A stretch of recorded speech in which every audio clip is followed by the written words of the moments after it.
All right, fans of music, welcome back. It is Dave, the Real Music Observer, observing real music in real time for real people, just like you right there, and me right here. That was a little Shooter McGavin move right there. All right, just in case you're wondering where I got it from. Adam Sandler, that movie was just awesome. The Price is Wrong, Bob. I could watch that all day long. Adam Sandler, one of my all-time faves. Hey, Paul McCartney. Something is happening with Paul McCartney. And, you know, he's going to release an album. He happens to be 76 years old today. He was knighted a while ago, so people often call him Sir Paul McCartney, right? That's the whole aristocracy thing they do over in Great Britain. You reach a certain level of prominence, and Ringo's got it, and there are a few other notables over there that have it, musicians. But Paul McCartney, Chaos and Creation in the Backyard, one of the most brilliant albums, start to finish, I think I've ever heard. And this is not too long ago, like what, 2010 or 12 or something like that.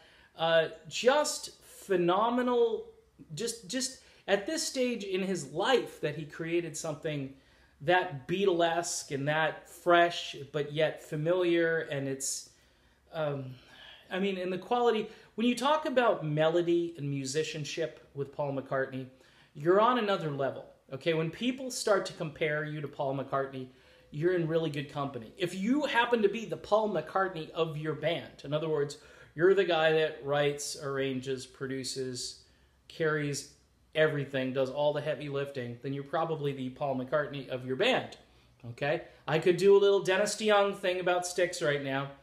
Gonna keep the powder dry, not gonna talk about it.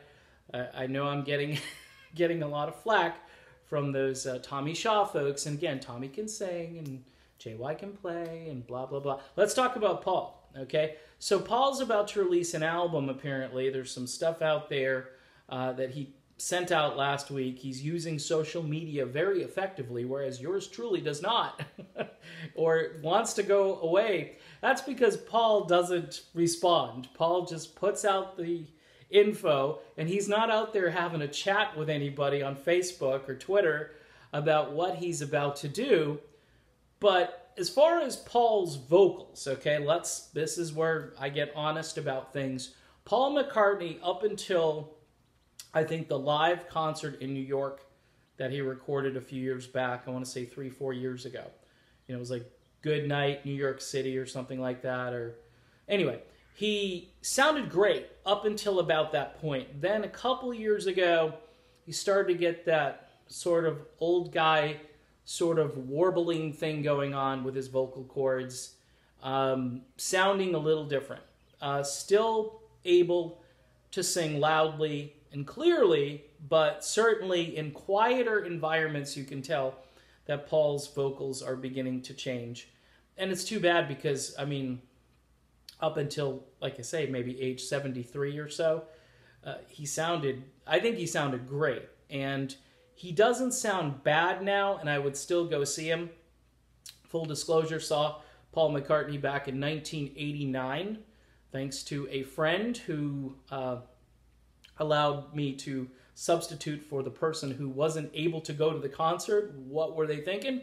But I got to see Paul McCartney, and Linda was there, which was cool. I think this was the Flowers in the Dirt tour, and it's just a great album. I mean, you can go through decades and find Paul McCartney albums that are just amazing. Chaos and Creation in the Backyard, one of my all-time favorites. Obviously, if you go back to the 70s, you're going to find a ton of stuff. And often what I do with McCartney, because it's just bizarre, I'll listen to one song by McCartney and Wings or just McCartney solo, and then I'll be like, okay, that's just so much better than anything else I've been listening to lately.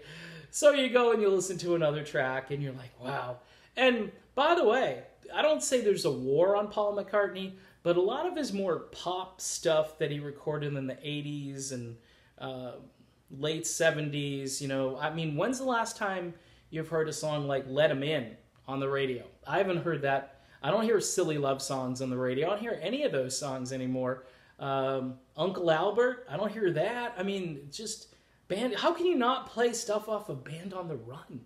I mean, that is the epitome of greatness. And it's just bizarre how people are getting exposed to what they think is really creative, great stuff. And they're not playing Paul McCartney music. Anyway, so this is basically a long, sort of convoluted talk about how great Paul McCartney is. You're probably saying to yourself, yeah, we kind of already knew that, Dave, and it's kind of dumb. But I've never done a video talking about Paul, really, and I figured you need to. 76 years old, album about to come out, genius, is still on planet Earth and still going strong. And I bet you he will tour and tour a lot in support of this album that is probably about to come out very soon. So there you go. One of the all-time great rock and roll people, and some would say really the best of all time. And you can plainly make that argument, and I will stand back and just say, okay, I agree with that. You can agree, you can disagree. In this case, there's really no fight, no argument from me. You can put some other people up there, but I don't understand who has impacted music, rock music, more than Paul McCartney. You could say Elvis.